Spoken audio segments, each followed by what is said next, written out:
Welcome to another episode. Casper's back I am again. back. I He's am back fresh, again. and he just Fresh. did the awkward filming of something for me. Thank you.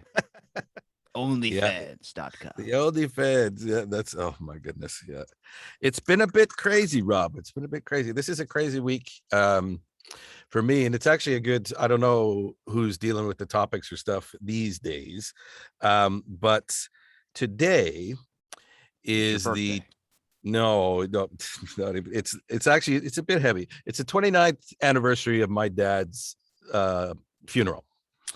And my dad committed suicide when he was Oh 57. my God, Casper, this is a horrible way to start the show. I'm so Horrible way to start. sorry. But no, but what it is, see, and this is what I want to talk about. This is Why am I exactly, smiling? Oh my no, God. exactly, because this is what I want to talk about. You're smiling because I'm smiling. It's the reactions that people have to other people who've experienced things like suicide in their life. Your immediate response is, oh, I'm sorry. Well, you have nothing to be sorry for because you didn't know, to begin with. But also this is something I'm coming to terms with, and my family has been doing it, and my sister in particular, who I'm talking to. It's all about suicide has nothing to do with you as an individual, particularly if the person it's harder. He didn't leave a note, so we usually when you leave a note you can go, oh, why did this happen. Strangely enough, and this I don't mind sharing this, he made a suicide pact with his best friend, Like a and the two cult? of them from the time they were teenagers had decided they were going to kill themselves at a certain point in their life if certain conditions were met. Damn, that's like my rule with being 26 and not having anything going for me. Exactly. So it's kind of crazy. So what's happened for me, because Except it's my been, caveat wasn't yeah, death, it was porn. yeah, exactly. So, so for me, it's been 29 years. That's a long time. And a lot of people would go, I know my ex-wife would go, you need to stop living in the past, getting over that kind of stuff. But people who've never experienced something like that before, it's very difficult to um, explain your feelings, explain what's going to happen to a family, because everyone's going to react to a situation like that differently. But what I realized I was doing, and this was when it hit me, particularly it hit me when I had my heart attack last year, was that I'd been waiting for the time I turned 57 to see if I would make it to 57. And I thought, what kind of crazy is this? But what ends up happening, particularly if you experience suicide in your family, everyone's got their deck of cards they have for life. They're playing the game of life. And when you experience suicide in your life, that card gets added into your deck. So every so often you'll be playing and a hand will come up and you go, oh, there's the suicide card. That's an easy way out of this situation. I'll just discard that. That was something my dad did. But as you get older and as things get heavier, when that suicide card starts coming up more and more, you start looking at certain aspects of life going, do I want to play this? You start thinking that. Everybody is. I've talked to everyone in my family, and we've all had that moment where you go, do you want to take the easy way out? Because that's what he did. He took the easy way out because he didn't end it. And when I had my heart attack, I realized I need to change my deck. This sucks. And so it made me wonder how many people are actually going through the same thing, and they're experiencing the same thing. And they from that aspect, like, I think people are we're talking about like depression and schizophrenia and all the ADHD and all the things that we used to sort of bypass as in the 80s and 90s.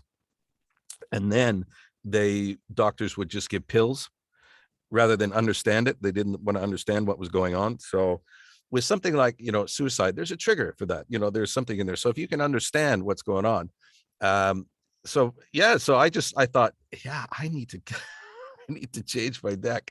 And I've actually started today. This whole week actually has been all about sort of smiling more and laughing more and getting going. That was in the past. What he did had nothing to do with me. Why has it affected me so much? and I've just decided to use it as an example to learn from.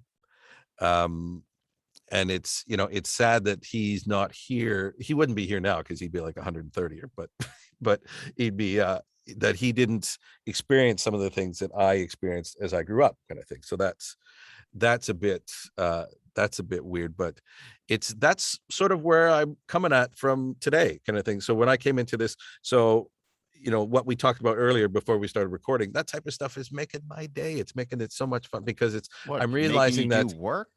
well, but no, it's making me realize that it's work that I Because enjoy. now I So feel that's the like thing. an asshole Nah, for even throwing it out there. no, because you make it because it's fun, and I'm just realizing that I'm still doing stuff, and the fact that I was thinking about what's it going to be like to live past 57. It's so stupid, such a stupid thing to say. You just keep going and just keep going.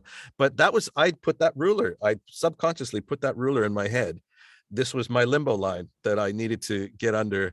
And you know, how low was I going to have to bend to get under the, you know, or would I make it through it? And there were times uh over the last 4 years where I kind of went, I don't think I'm going to make that bar.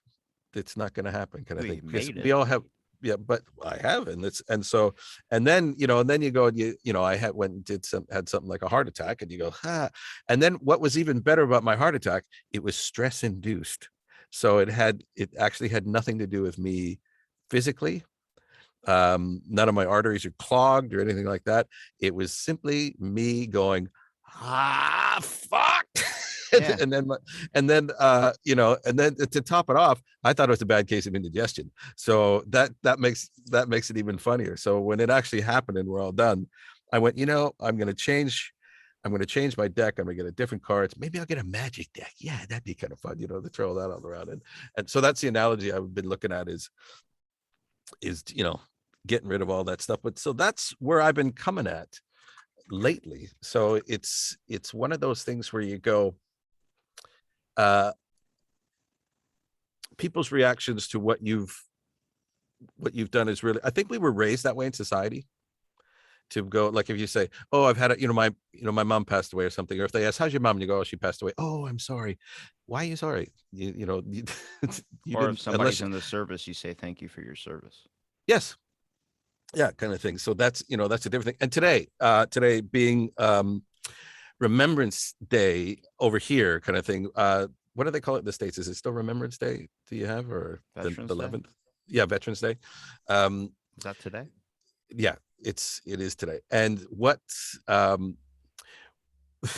what kind of gets me about today, which is another thing that's kind of funny, but not really. But it's a memory that makes me laugh now. Is when I was a child, our entire family, my dad was addicted to the poppies. There was something about these poppies, the plastic poppies that you wore, kind of thing. You had to have one. You know, you got one. You know, I'm 3. I'm throwing the poppy on. If I lost my poppy, we got scolded like you wouldn't believe. Like, you know, like there was like, and so these poppies were so important to my dad that we just, as children, we hated them. We absolutely hated them because that's around this time of year. That's all he talked about, and we didn't know why. Like, I think he was the third youngest of 13 kids, kind of thing. And 2 of his brothers served in the armed forces, but he never did. And so I could never figure out. And I know as his father did, as my grandfather, but he was so hyped on these poppies. He was so hyped on these poppies. And he died on the 8th of November, and we buried him on Remembrance Day. So we're sitting in the church. And there's so many things about the funeral that were actually funny, where the 4 of us kids burst out laughing halfway through the funeral because we just couldn't take it anymore. That's, you know, a story altogether. But at one point, my sister leaned over to me and she said, well, I don't think I'm going to wear another one of those fucking poppies again. You know, and that was my sort of, so now I don't really wear one. And I have people look at me, or the people will offer to, you know, get me a poppy, and I'll go, look, I'll give you the money for the poppy. I don't want the poppy.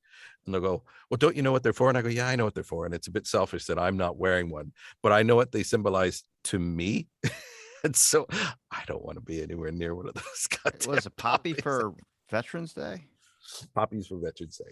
I don't even know what that is. See, like the whole generational shift now when someone says, like, I had a person ask, "Are you open on Veterans Day for the gym?" And I'm like, "Yeah." I'm like, why wouldn't we be open for Veterans Day? Because it's a holiday. I'm like, the change in the tides of how people view veterans now, they're seen as murderers or nut jobs that'll try and kill you with a spork while they're sitting outside of a McDonald's parking lot on the fucking ground.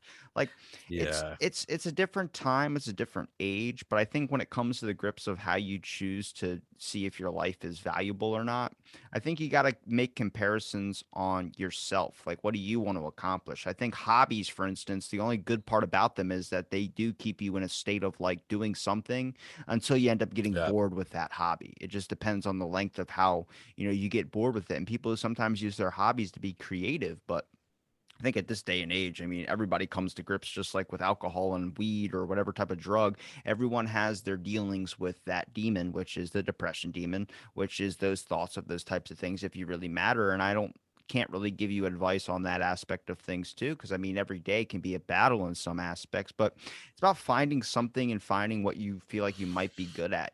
There's a large misunderstanding in life in general when it comes to people trying to understand or trying to examine their own life into somebody else's. And I can't do that for you, but I can sit here and listen and understand a little bit too. The world doesn't do a whole lot of that.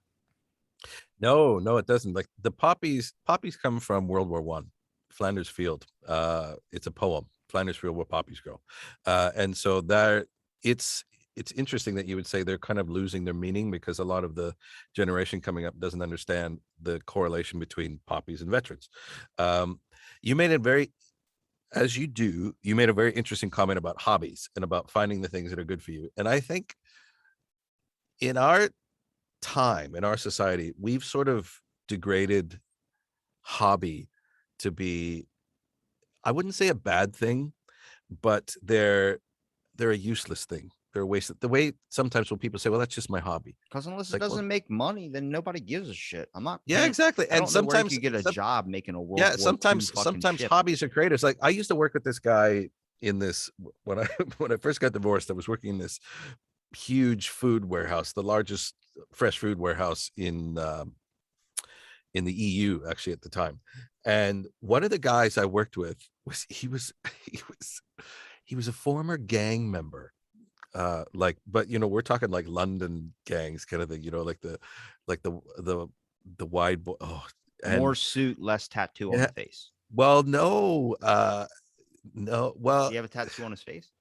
no, he didn't have a tattoo on his face, but these are the guys who used to do things like, yeah, look, I go after the guy and I've got my shotgun and I load it with rock salt. And I use rock salt because, when you shoot the guy and it's, it dissolves. So there's no forensics. You're like, Jesus. it's that type of thing where he'd have one would be bird shot and the other one would Kasper, be buckshot. it's first thing in the morning for me. Don't fucking put me in I a know. depression right in the No, first no, thing. but this guy had anger issues.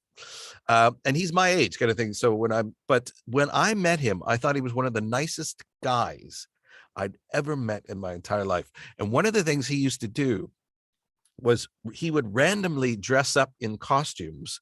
Like he'd do the full on like um Adam West Batman thing and show up at work dressed up like that with like a KFC bucket, and collecting money for someone who just had an operation and they couldn't afford to pay their bill. And so he'd go around the warehouse going, "Hey, do you guys got any change? You got any change?" He's fucking dressed as fucking Batman. And he go, and and his hobby, where this comes, his hobby is taking recycled junk and turning it into children's toys. It's good, That's dude. his hobby. But it's a creative thing. And so even though it's a hobby, doesn't make it any less valuable kind of thing. to and I But what's the real reason why he's doing that? It might be because he's trying to balance out for all the horrible shit he's done. He's like, I don't want to fully go to hell yet. Let me yeah, just punch yeah, my well, ticket either way. exactly. The reason why he's doing it is because actually he's undercover. It's like when you hear a painter that ends up being like a child molester, you're like, oh my God, he was so nice. It's like, yeah, it's probably the other way around. They're always so nice. The serial killers are always so nice. I remember I'm back I in the seem day. peaceful, but I got a hair trigger snap on some things too when it comes to like lines of Yeah, authority and the way people I've treat other people. I I've I've fucking se- lose it. I've seen some of the things that you've done. You're pretty good when you're doing your show because you'll snap, but you're well you keep it in control. But there's certain things you can tell, like a finger. You'll go. There are so many things you can just see it. You go. There's so many things I want to say to you, I young bite man. my But tongue like a motherfucker, don't yes, I? yes, exactly. There's a couple Because times something gets brought up and I'm like, oh, you don't even fucking know. well, and that's the thing. I mean, you're in that. That makes you a good host because you see it and you go, okay, It's we not could about go what at I this. believe in. It's about the person. Yeah, well, because you've invited this guest on to express their views, and if you don't, the interesting thing about Out of the Blank is there's so many different types of views. Like if you chose to believe all of them, your head would melt, kind of thing, because they're so contradictory. And so that's the cool thing about that's what makes life interesting. That there are still people out there who have so many different contradicting, contradictory things. But but going back to like hobby, the reason why I'm such a big kicker on hobby is for the longest time, people told me my voice career was just a hobby, just a hobby. You're not going to go very far with that. It's just a hobby, kind of thing. And I went, it's not just a hobby. If it's something, if it's a creative outlet for you, call it a creative outlet rather than hobby. Change that name. I remember hobby was such a, I didn't like the word very much, kind of thing. But now and it's the fact that like I think you're one in particular where you change your outlets every so often. You'll go, well, this is my new thing, this is what I'm interested in now. Do you ever go back to old things that you used to do and like revisit stuff where you go and go, why was I interested in this? Or go, oh yeah, I remember this. This was fun. I'm usually still doing the same things I've always done before. You just Like add something else. done the gym for almost 10 years every day. And then like I gave up painting, I guess. I mean, I don't really feel the need to. That It's the, just the too gym, it's that's too tasking. yeah, the gym's an interesting thing. Like, do you consider that a hobby or is that No, I just need that a way of before I life? even do a podcast. I have to lift. I can't be before. It can't be after. Or actually, it has to be after So it's for you, it's a lifestyle rather than because I'll a fucking kill hobby. somebody. That's what'll happen. I need. It's like to even talk to With your people. mind. Like when I work and then I have to work out when I get off work, that is like that whole time at work, I'm like a dog with a biscuit on his nose, like ready for that lift or ready. That's all I'm thinking about. I can barely even function or talk to people. I just have a hair trigger snap. But then afterwards, I'm more mellowed out. I'm more because I mean, I come from like an experience of being bullied a lot when I was a kid. Mm. So for looks. So then when I hit puberty and got into the gym and everything, it all kind of shifted. And then it's now the opposite way where there are people like, the people that bully me are like, can I get a six pack like you? I'm like, dude, do it on your own. I can't help. Sorry. I don't want to I don't like telling people what to do. Even when I'm trying to get you to do this like voice acting thing for the film thing, I'm Yeah. like over here, like, I can't do it. I can't just tell you what to do. It just feels so icky to me because I think we're at the Yeah. same level. I mean, even though you might be just doing a favor, especially, but if you're doing something that's going to be like, oh, cool, interesting, tell me more. It's like I can tell you, but I also want you to take your own direction with things too. I just think there's, Yeah. like I said, not a lot of listening, but there's a lot of people that just feel like they can just give orders or talk around. I'm like, well, you wonder why nothing really gets done. I'm cool as a cucumber on most things, but there's just the intolerance aspect in so many things. So it's like you wonder why people are all pissed off all the time and depressed all the fucking time, and then it's a never-ending cycle of just eating shit. Like I want to understand better. Like I'm jealous of the people that can literally sit in a library and just love every second of it, and time goes by like it's that. Because I could never do that. But people out there really enjoy that experience. And I think once you can truly understand the thing that you might be jealous of might be something that has a better outlook on life than you do, you start to understand why that person can enjoy it. Necessarily, I'm not the one that wants to sit in a library, but I'll try and find my creative outlet somewhere. And I think the Mm. main unlock is by using what I have and then not trying to be jealous of the things that I don't. You know, I would love to make amazing music. I can't. I would love to make, I would love to be in films, but I don't have that resource. So the best thing that I can do is use what I've already got or what I've already tried to do. Don't be afraid of taking a shot. But at the same time, I don't know. I don't want to turn this into like a motivational shit, but you dug me into a weird rabbit hole at the start of this podcast. I did, which is Fucking threw me off. I did, yeah. But we're still smiling. That's the whole point. I mean, that was the whole point of why I started this off, was to go change the deck, which what you've done. Like you've taken what you have, your cards, and you're playing them, and you play that, like you just said, you play the hands you got, kind of thing. And you also said that you don't take the time to get jealous of other people, because there's no point.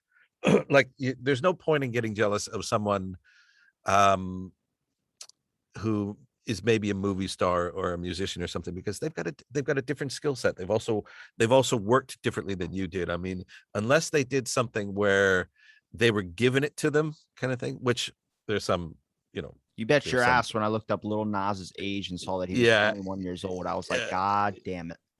yeah, there are some of those things, but for the most part, for most people, they are where they are because of this. Not only just their, it could be skill, talent, luck, place. There's lots of things, in life. But when, like, say when one of my buddies books a job and I don't get it, I'm never, well, I'm not going to say never, because sometimes I'll go but but I'm, for the most part, I'm happy with them, because it means somebody that I know is at least working, kind of thing. So the thing about voiceover, just really quick, is your voice is a fingerprint. So if they're not hiring you, it's not because they don't necessarily like you, it's because they went with a different voice. So for you, for example, like when you're doing stuff, or when you're getting stuff out there, you got your own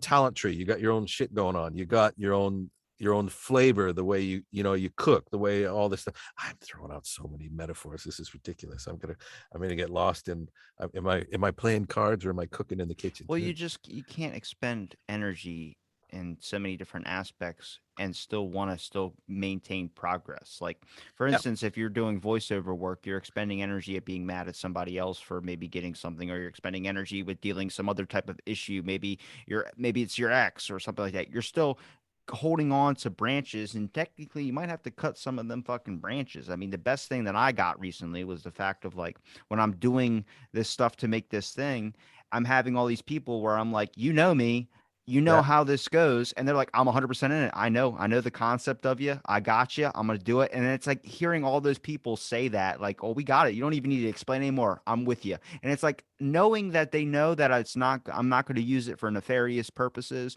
or I'm not going to be um some type of like just anything that's not me. And I'm like, that's all I fucking wanted. Like, oh yeah, I think that's all anybody should ever aspire to be. I never expect anybody to be more than who they are or what I know about them. You know, I'll never ask any more than what I think you would be equipped for.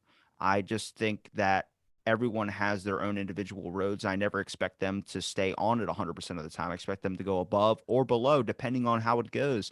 But I think people need to spend more time being an individual rather than trying to model their success off someone that might be more popular. And like I said, I'm 23 years old. that's good. That's coming from nothing basically. But I'm just saying there's a lot of modeling on other famous people where I'm just like, look, you got to do your own little thing, man. Like, I think everybody's worth the time of day. It just depends on if you piss me off or not. And I think that only comes off to an aspect of when you start being intolerant of other people or thinking that you're higher up than anybody. I don't think anybody in this world is worth more than anybody else's time.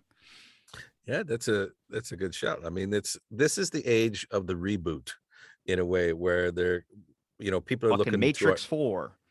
Matrix 4, but even, they're redoing Buck Rogers and you know, in the 25th century. Why?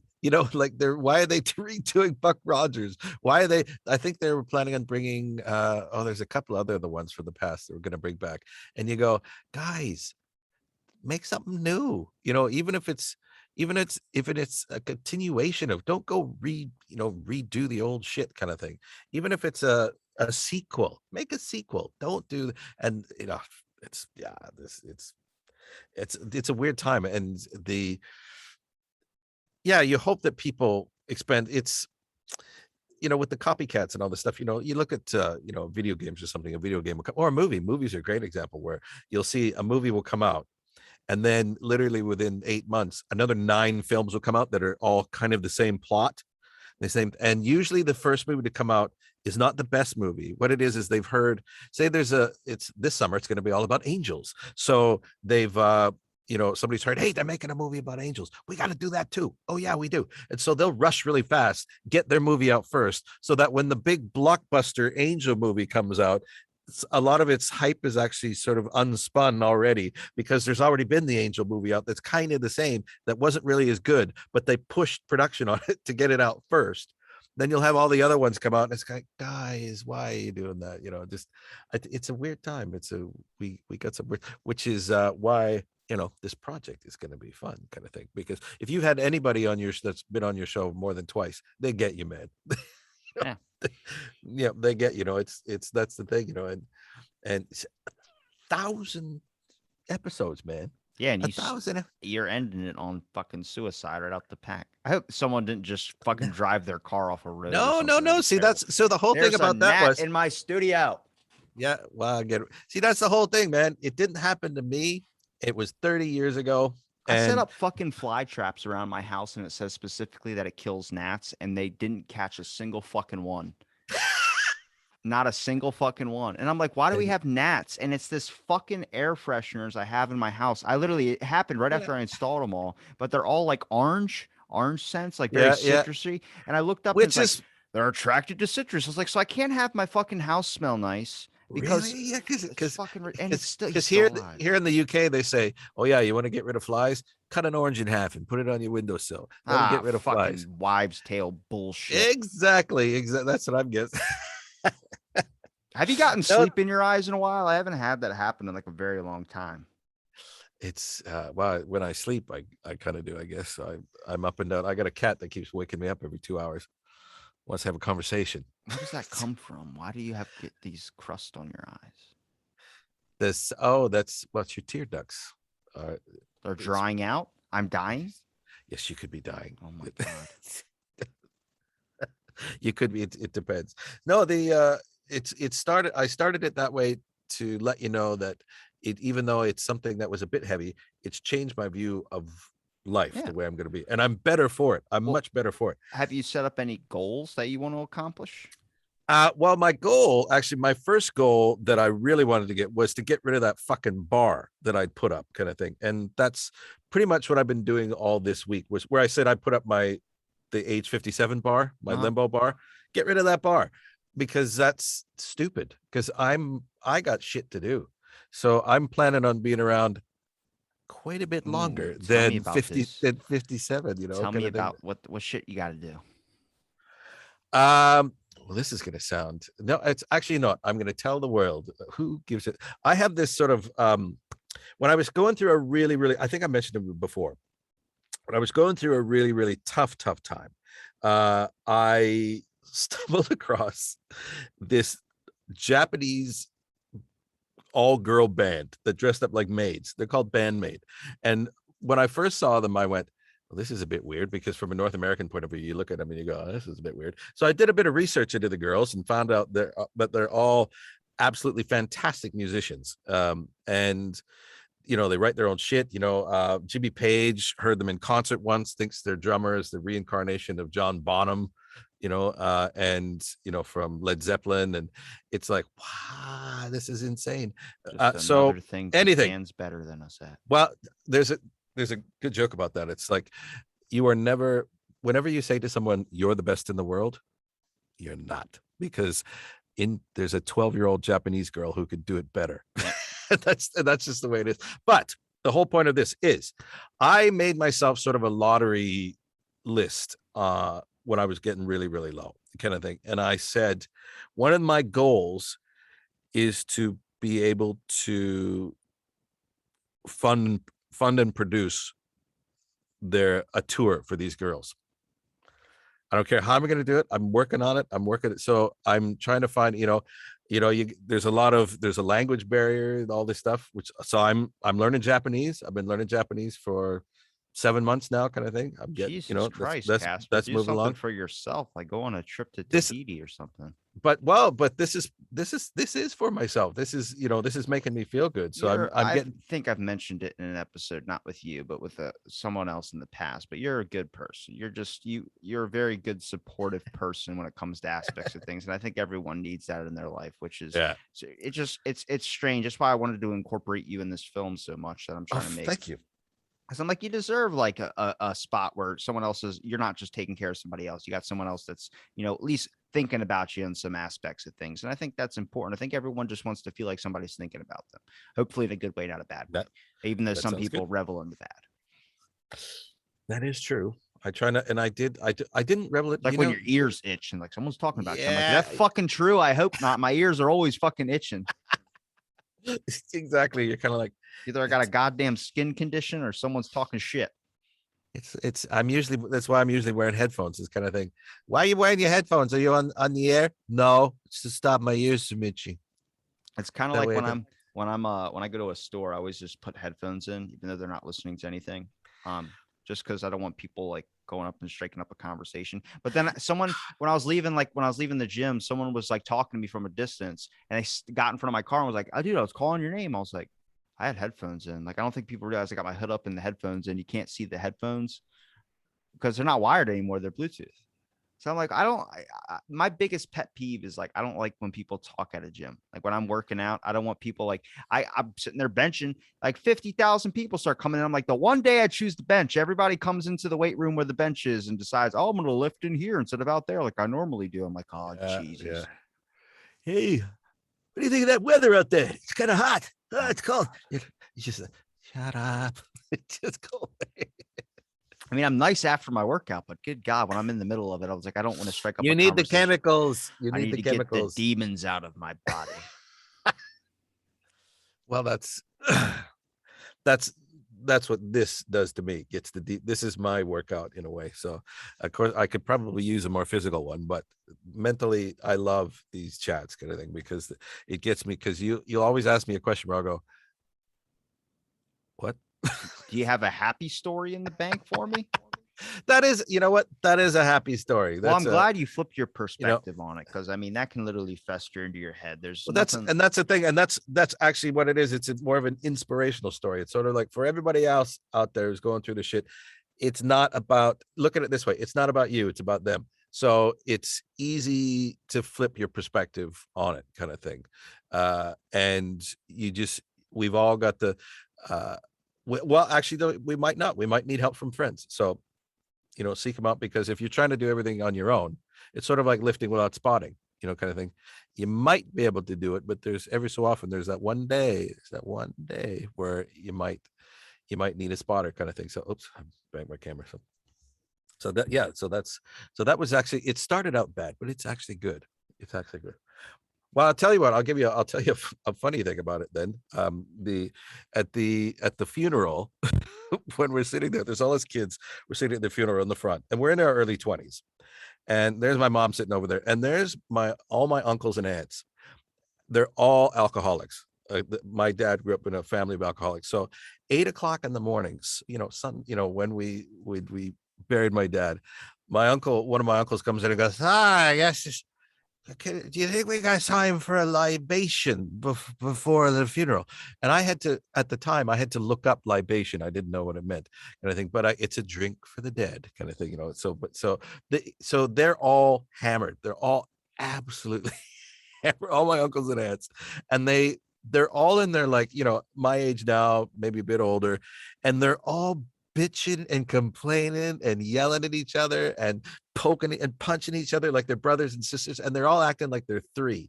And we get to the funeral, and we're sitting in the front row, and I keep hearing this and I look over my shoulder, and one of my uncles is a tobacco chewer. So he brought in his tobacco with him in this milk carton cut in half, and through the entire service he was going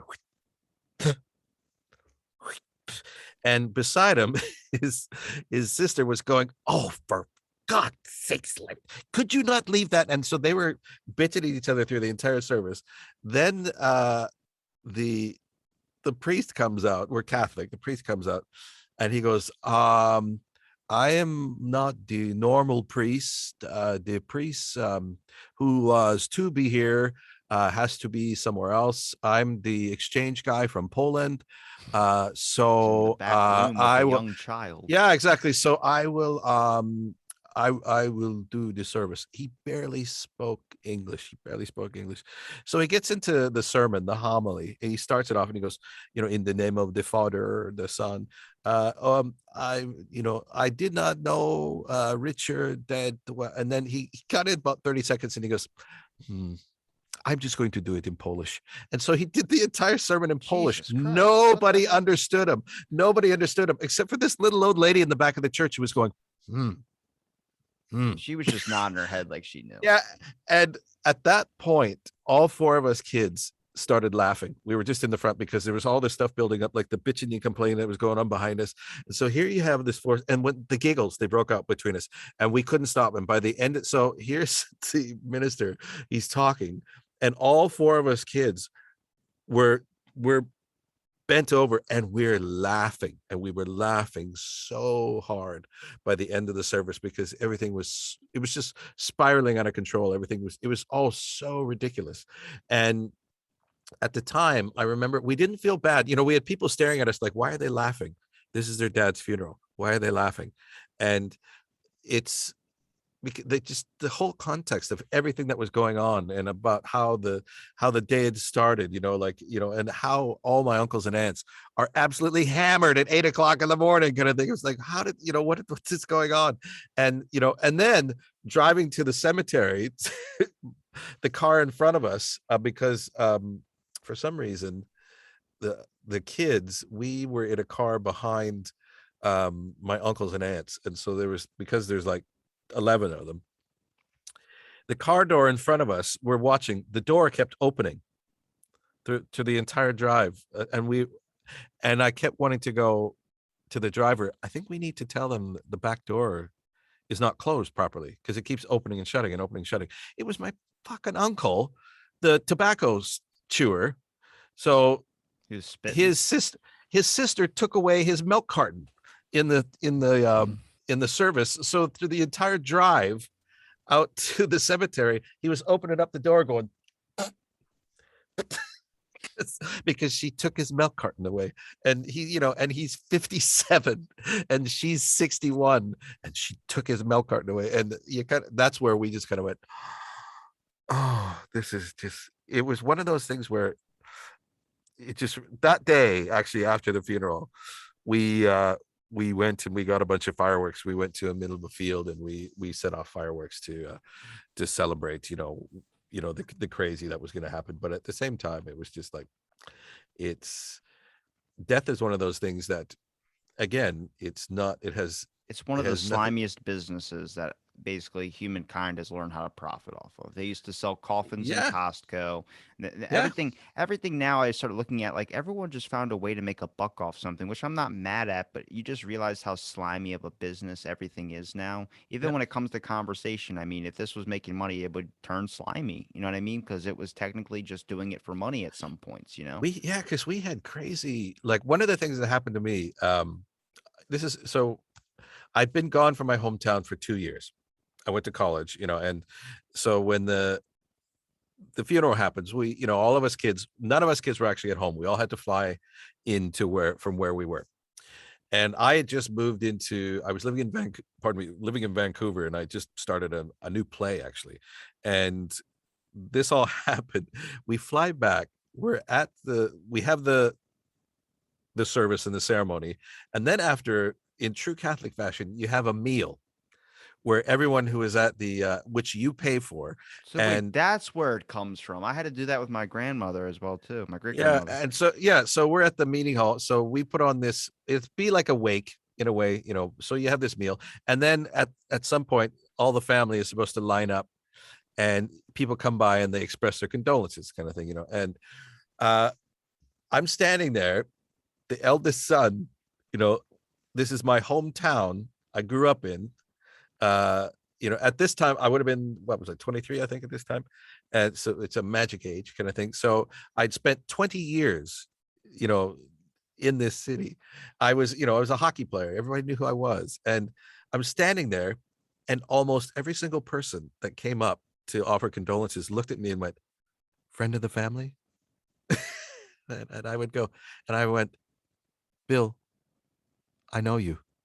I know your kids. I know." And they would go, "Casper?" And I would go, "Yes." And I'd only been gone for 2 years. It's not like all of a sudden my skin changed color, or, I put on a different head. I put on a couple pounds, but nothing like nothing. So literally in 2 years, you leave this little village and you come back and people are going, "Friend of the family?" I'm going, "What?" I am the family. Yeah, well, exactly. When you're the eldest son, like I was going, I went to school with you for 18 years. Did you? I just had that happen the other day. I was at my work, and a lady comes in and she scans her card. I'm like, her face looks so fucking familiar. And then I looked at the last name and I was like, oh my God, that's my seventh grade teacher. That used to be like, you're not getting recess. And so the reason why I can never say the word cuz when I write it, I always say because she made me write like 1,000 times on a piece of paper, because over and over and over again. But I never strictly remembered. I just remember her. She'd always tell us stories of like, I remember when I was like in my 20s, and she wasn't that much older. She was like, I was probably like 12 or 14, and she was Yeah. probably like late 30s. And she would come in and she'd be like, me and my husband always trying to go out to eat or something. Everyone was smoking at a dinner table. They used to have the smoking section because I think at this time there was still kind of smoking that was going on, but like Yeah, there they was were doing. certain sections of it. Now they just completely erased that out. Like now you can't even smoke in your car with your kid in the back. Like before that Yeah, was just an everyday thing. Your parent would tell you to roll the fucking window down, and then you'd be like, okay, and then the smoke would go out your window instead of going out theirs. yeah. That's it's funny. I'm surprised you didn't say to her, "Are you here because of the weights?" just Huh. or cuz of the weights, or "Are you here because of the weights?" And she'd Well, look at you and she would go, "Rob, Robbie, no, I would. thousand." I'm surprised teachers don't remember the students, but I guess we changed too. It's kind of like when I like my little nephew. I don't see him for a couple of months or something. Then he comes over, and then he's like taller and like different. I'm like, oh my God, like thank God I'm keeping like tabs on That's you. I it. was like, that's why grandparents always ask for pictures of You their know, grandkids. the irony of smoking is that It's long haul great. I flights. fucking love it. Well, no, what long haul flights, the air was actually cleaner than it is now. With and people would always go, even though they had like a smoking section in the back of the airplane, and you go, how is that possible? They were smoking in the plane. It's because they used to recycle, or they used to pump in new air. Yeah. And they had Uh, the smoker section in the back of the airplane where the fucking oxygen tanks were. Why would you but even think about doing that? well, it's still, but I mean, back. All I'm saying is the actual air quality was better than it is now. Because what happens now is when people get off long haul flights and they think I've got jet lag, you get to see, do you have a You see it? you could I'm no, I can see fucking your eyes. Your eyes losing also it. went. I don't know. It goes away, and I think I killed it, and then it fucking comes back. Yeah, because what they do now is they recycle the air. So by the end of the flight, you're actually suffering from carbon dioxide poisoning. You're not Uh, going to notice this, but when I leave this podcast chat, I'm going to lose my shit in my fucking podcast room to kind of kill this thing.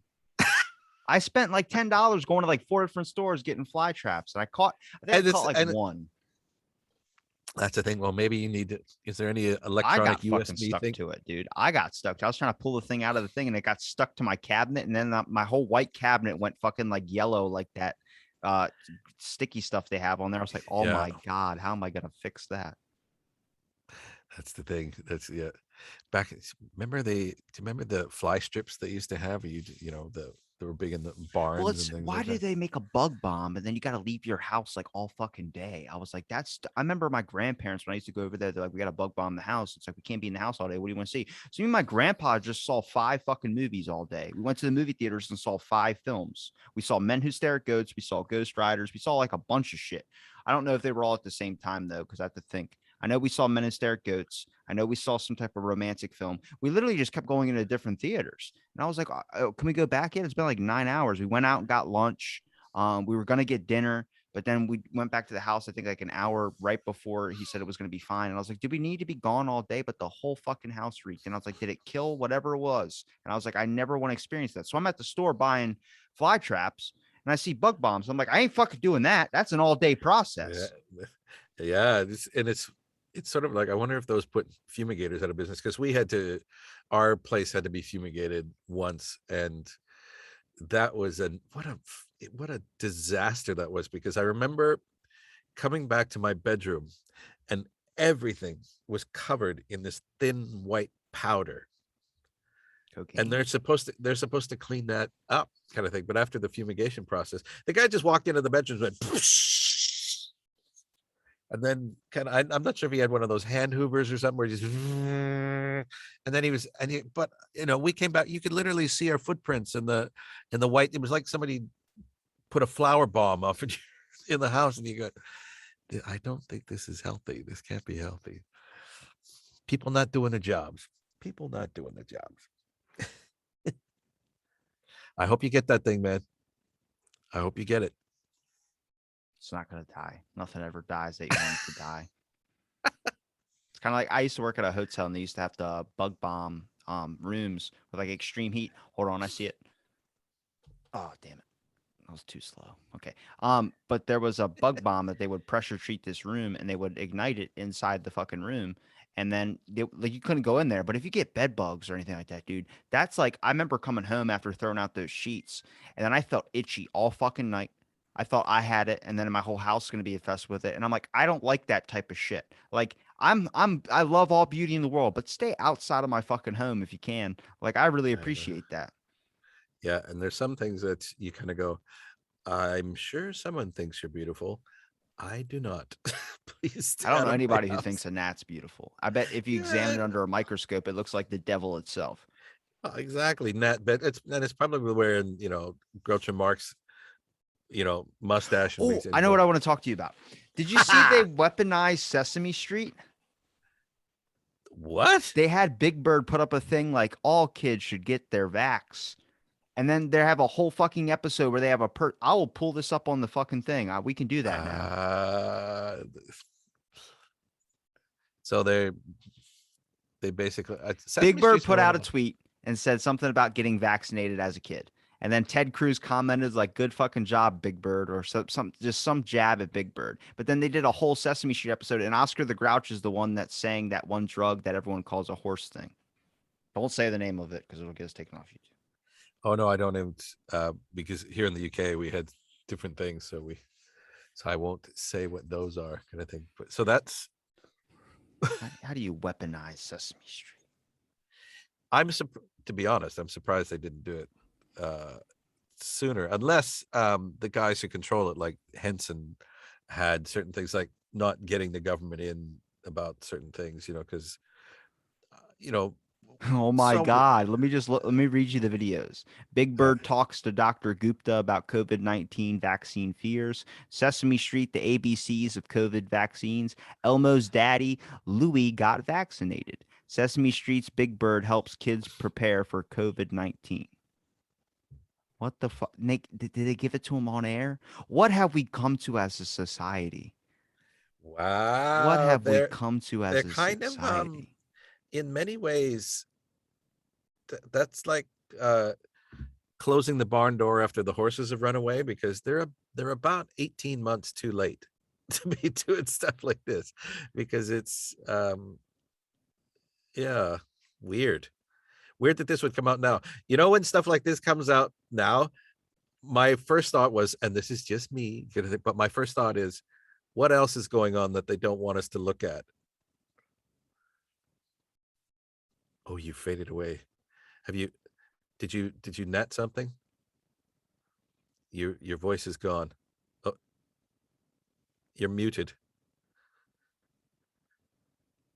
Yeah, you Yeah, recording in I guess my computer couldn't handle opening up a browser doing that because but I'm having issues Oh, with my I got. microphone. I'm like, look, if my microphone goes out around the time I hit 1,000 episodes, I ain't doing the podcast anymore. That's a $500 microphone. That's a good. Is that a Shure? Yeah, Sure, those are very good podcast microphones. So no, it's, as I was saying, But it weaponizing Sesame Street in an aspect of yeah like, hey kids, Big Bird got it, and Oscar the Grouch is the one that doesn't, that uses this one. And it's like, why are you so biased in it? Like, you would think you'd just be happy if someone got over the fucking thing, but it became this, so like everyone's going after Aaron Rodgers because Aaron Rodgers is like, oh, he lied about saying that he was, because all NFL players had to be. And I'm just like, oh my God, it's gonna be the rest of our lives. Am I gonna see like a commercial for like, I don't know, I'm gonna see Shaq, instead of saying icy hot, he's talking about, get it. I just can't. I can't do it. Fucking society's going to shit. I mean, it's always been shit, but yeah I that's prefer when it was Kennedy lying about like the Cuban Missile Crisis and all this type of shit, or all that was going on. But no, now we and got. It's why we got to go back to the mafia days. Casper, if I could ask you, pick what period in time you would like to go back to, what would it be? Anything in time. You didn't have to experience it. oh, definitely the 30s. I would have loved to be, well, see, in then Of fucking mouth 30s. cancer and all that. No, but 30s, no, but 30s outside of I've always felt that I've been a part of that kind of time, like around the the Humphrey Bogarts and the Clark Gables and the, that type of, where they sort of weren't uh this is going to sound, but it's my dream. So not experiencing the depression, but you're in there because there were parts of America during the 30s that did quite well, kind of thing. And there's just something about the 30s and the 40s um that I find fascinating. Absolutely find What would fascinating. you do specifically? That what would be the first thing? I'd buy a zoot suit. The fuck's a zoot suit? It's a zoot suit, or what all the Latino gangsters used to wear. The During the 40s, particularly during the war, they put a ration on cloth. It's the reason why suits during the 40s were single breasted, all the stuff that they were, because they were rationing cloth to make suits. A zoot suit purposely used extra material. So a jacket on a zoot suit would come down almost to your knees. The trousers would come up just underneath your armpits. The hats had brims that came out like they're like a fedora would have a foot brim all the way around it, kind of thing. And they were the ones who wore the chains. Cab Calloway, uh, perfect example. Minnie the Moocher, when he's singing Minnie the Moocher, he's wearing a zoot suit. If you ever see the video for it. It's kind of like shitting and or showering and then taking a shit. It's like, why would you do that after? Why wouldn't you do it before? What do you mean? You shit and then you shower. But Yeah, but you said extra work. I was like, that's like showering and then shitting. It's like that you still have to clean yourself. You just hop in the shower afterwards. no, it's not extra work. What do you mean extra work? What are you talking about? You don't have to wipe your ass after you take a crap and then go to the shower. You've lost me, man. How have You've I lost me. lost you? Did my mic go out again? No, because you said Oh, wasn't talking about extra work. I said a zoot suit. I want you to buy said a the zoot zoot suit. suit was like extra work to it. And I said, that's like shitting and then showering. No. A zoot suit is extra cloth, extra material. It had extra. Do you wipe your ass? Do I? No, Sometimes. I have someone do it for me. How about say if you had a bidet? I've had that response already. Someone's like, I have a bidet. I was like, really? Fucking living in a whole other world, aren't you? And somebody's like, a bidet. It's like, I don't have one of those. I got a shoe cleaner though If there's in one in thing, my bathroom. if there's one thing I could do, I would go back to when you could smoke a cigarette in like a club and you could like watch comedy or watch a performance and smoke a cigarette. I'm not even a cigarette smoker. I just really enjoy the aspect of like just that Dude, freedom, yeah. One of my ash favorite on the table. Well, one of my, I'm not going to say favorite memories, but one of my most distinctive memories is being 7 years old. My mom drops me off at the Saturday matinee. I'm about to watch King Kong versus Godzilla for the 37th time, because in a small town, they recycled the movies all the time. And all the babysitters used to sit in the back of the cinema, the movie theater, and smoke. So all the kids were there just to goof around and see your friends or whatever. And the entire theater is filled with smoke. And you could just see the smoke billowing out from the back. And because it's projecting, I remember just looking up and watching the smoke, through the theater production. And it's just a classic memory for me of just seeing all that smoke, just and not thinking anything of it, not thinking it was just the atmosphere. It was just part of the Well, I was watching a lot of mafia films, and I started to notice because I wanted to incorporate something. If with this, I got to stop talking about the film I'm fucking creating.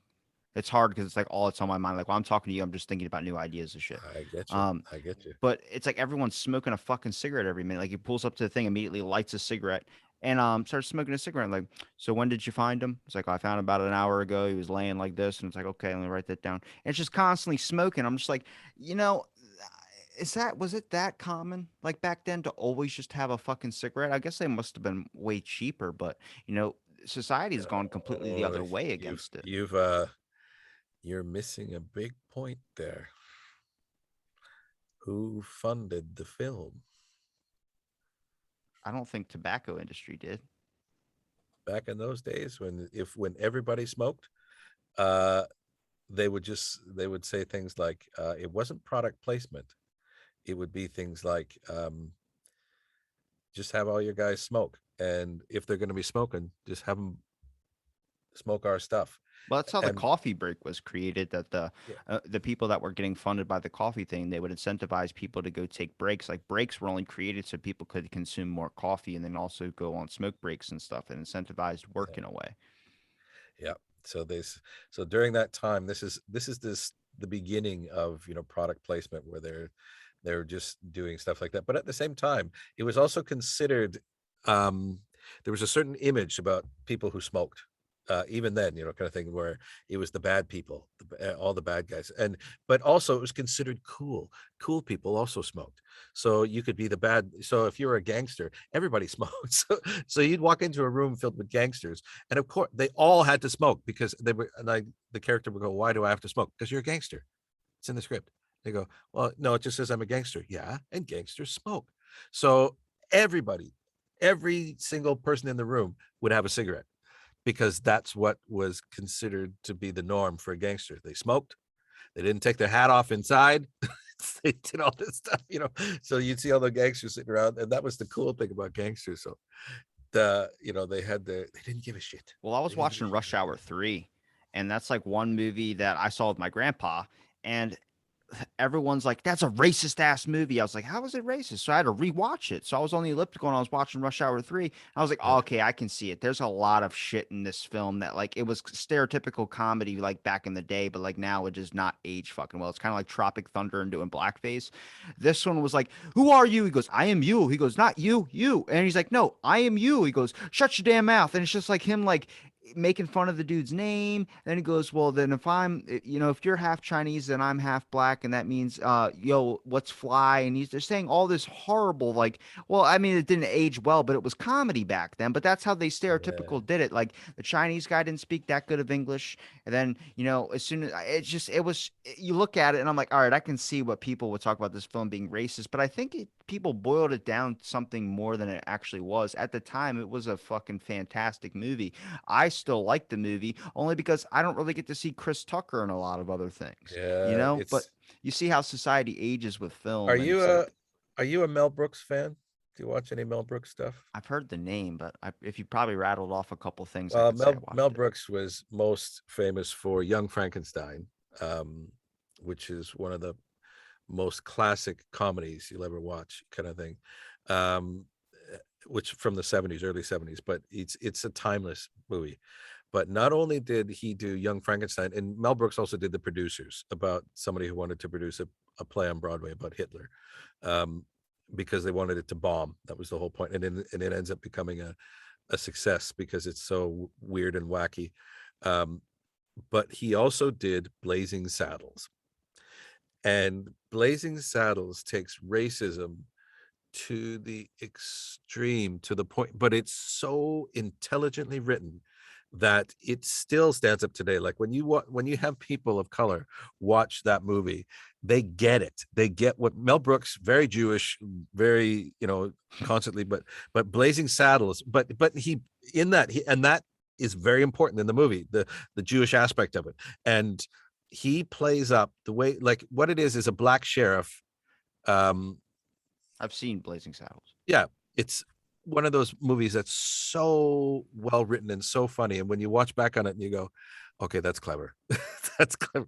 How how he makes fun of different aspects of race. He makes fun of Well, yeah, racism. it's like when I heard the interview with Quentin Tarantino and he was talking about all the films and all the crap that he gets a lot of hate for. It's like, well, you boil it down to something more than it just being a film.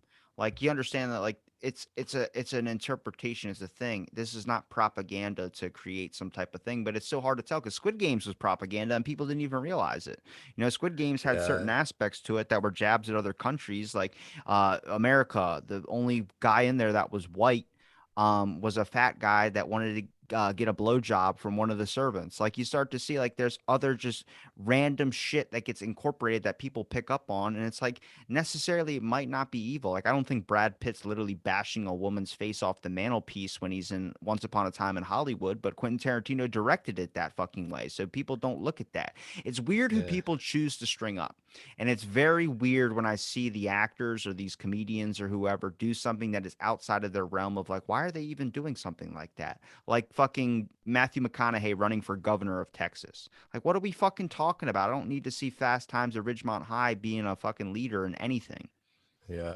I mean, you already have Palm Springs, and And you won't have vaccinate his kids. He says, "Oh, I'm with the mandate, but not with that." And it's like, well, what the fuck? Well, you can't pick and choose. You let one in, you're gonna let them all in. yeah. He also likes to sit in the wilderness naked for months at a time. I'd So like to sit on a fucking mountain and smoke a cigarette and just be happy. That's it. That's all I want. that's a perfect thing to do. That's but what brand though? That'll change. I'm smoking Swishers right now. I do them on my cardio days when I do like 5 hours of cardio. I need like a cigar type thing, and I got one that's chocolate and vanilla. It's fucking good, dude.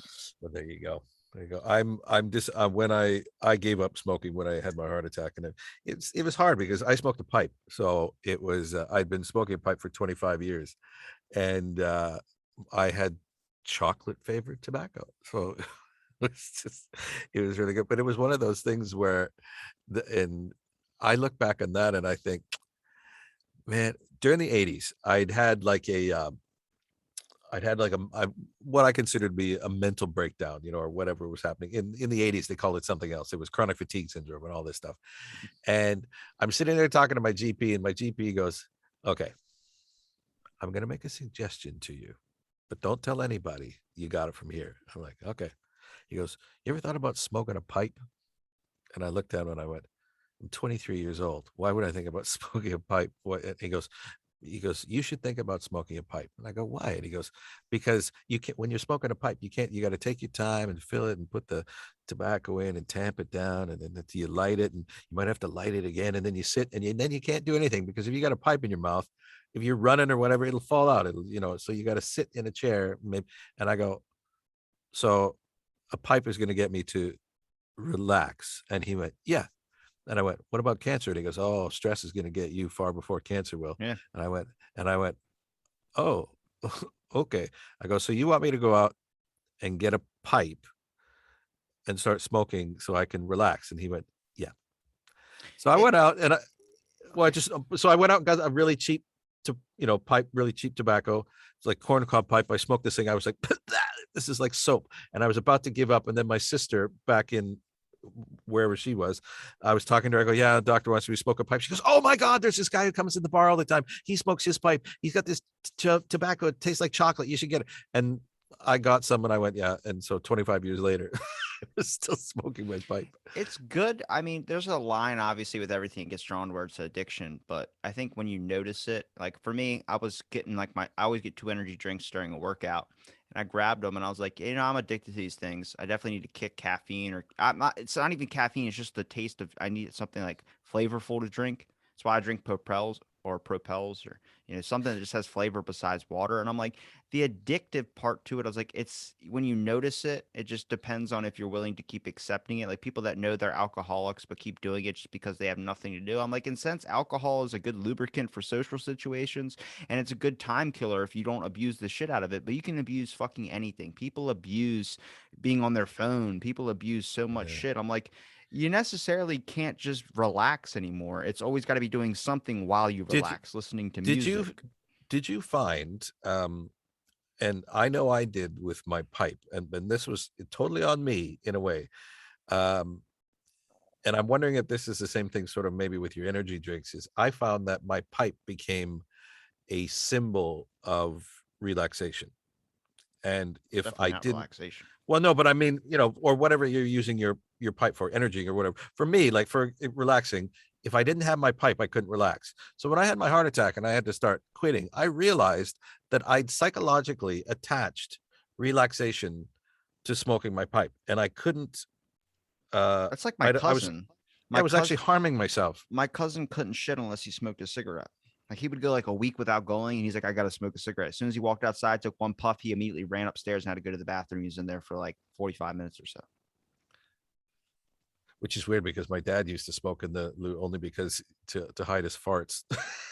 That's a or conscious man. Good to him. Good to or him. or every so often he'd grab he'd be walking by and he'd just grab some matches off the mantle and he'd go into the bathroom and someone would go, "Why is Dad taking matches into the mantle?" And they're going, "Have you ever been in the bathroom after Dad?"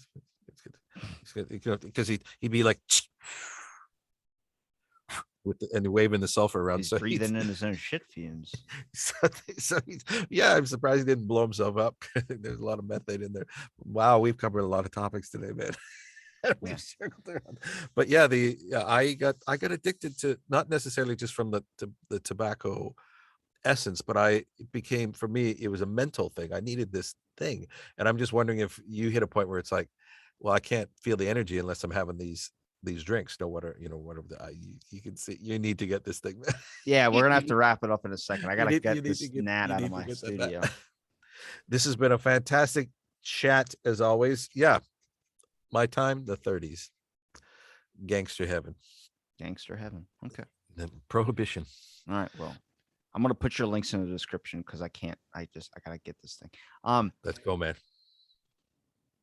What do you have anything to say before we hit the end on the? I don't really. Just everybody keep real to yourselves. Listen to your gut. Have some fun. Have some fun today. Have some fun. Make it your own. Make it your own.